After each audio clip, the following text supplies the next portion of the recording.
Hey, what's up everyone? Today I'm bringing you guys another time-lapse video. In this one we're going to be doing a little breakdown where I talk over my progress and show you the full video.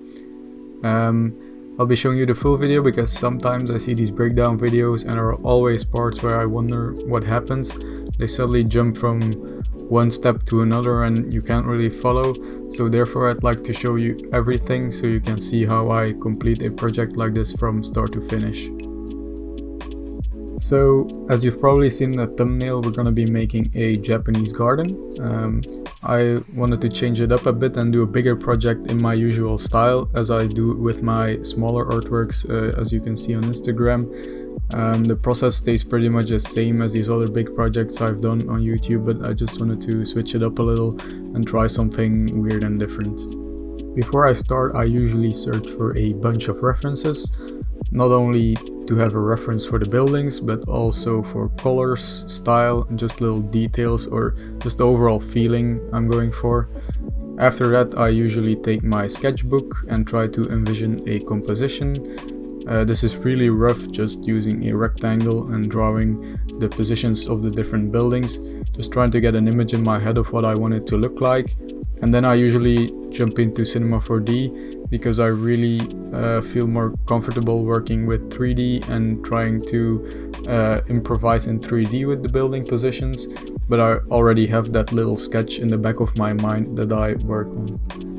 And then when we have a rough composition and a rough blockout, the hardest part is basically done, for me at least, and then we can move on to modeling the buildings, doing texturing, lighting, and so on.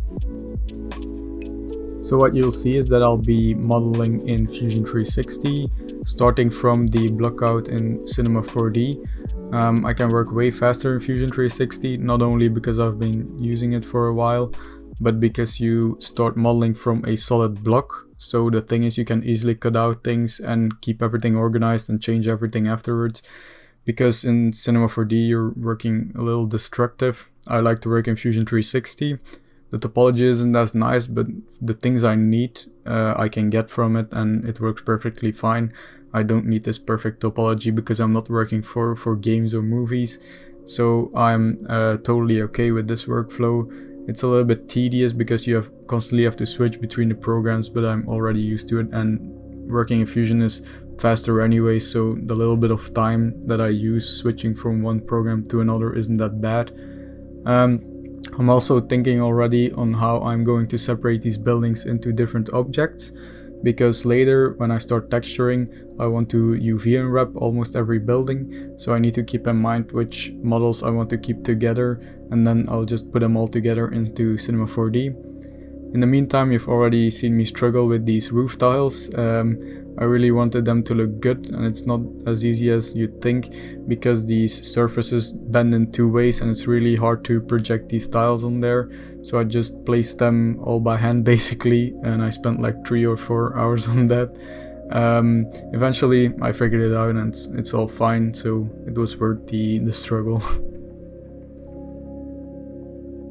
As you'll see in a few minutes, I was still hesitant to which colors I was going to use. I tried to experiment with more realistic colors, as I usually do with these bigger projects, but I decided to just throw all my references out of the window and try something different. I usually always go for these lighter pastel colors on my smaller projects, because that's become a little bit of my style. But in a project like this, with this many buildings, it's really difficult to keep everything together, because especially with these light pastel colors, it's difficult to create depth and some kind of contrast. So I really had a hard time figuring out how I was going to color this whole thing. But eventually, after a while, I figured it out. Just have to take your time and slowly adjust things and see if they still fit together. Don't always work with all the buildings together, just start with one and start to spread out your colors from one side and see if everything still fits, and just work your way throughout the full image. To actually texture these buildings, I used Substance Painter. I think this is by far the best option for that. I worked in like 10 separate files and exported the textures to Cinema 4D, so I could quickly jump from one building to the next, slowly adjust little things, export the textures again, and see the full image in Cinema 4D. On this project I decided to go with a little bit more of a stylized texture, where the colors look a bit like brush strokes. I've never really tried to do something more stylized like that, and I didn't want to go too much out of my comfort zone with a big project like this, but I think it worked well in the end with something like this. Besides the buildings, I decided to add some trees and vegetation in the background with a plugin called Forester, and then I added some rocks as well. I got those from the Quixel library. You'll also notice that I'll be adding some fish in the water. I just bought a model of a koi fish and adjusted it a little bit. Could have probably made it myself, but I'm not really great at sculpting, and since you really don't see the fish, it didn't matter to me that much, so I just downloaded the model, changed the colors to my liking, and that's about it. In the end, I rendered out the full image and moved it into Photoshop. There I added a background, used some cloud PNGs and just threw them together to make the sky. I also imported a Z-depth map. I've already done a tutorial on my channel on how to use it. I think it's called How to Improve Your 3D Renders with Photoshop or something like that. I used the Z-depth map to create more atmospheric depth in my image by adding a white layer, something like fog going more into the background so the things further in the background are less saturated and fade more into the background, and this way you can create a little bit of depth when working with similar colors in your fore and background. Then I played with different colors in Photoshop, just adjusted some sliders, added a bunch of filters, and yeah, that's basically it for this image. So that's about everything I wanted to tell you guys.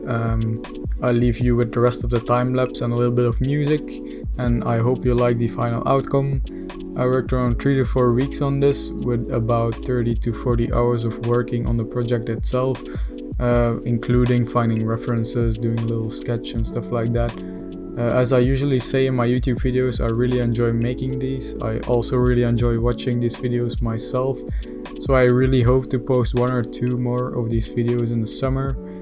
I'd also like to switch these up a little bit, maybe do some shorter videos where I create a piece that has a story behind it, so I could tell you the story while I'll show you the time lapse with some chill music in the background. So let me know if you'd like to see that, and we'll see where this idea goes into the future. I wish you all a great summer, and I'll hope you'll be back for the next video.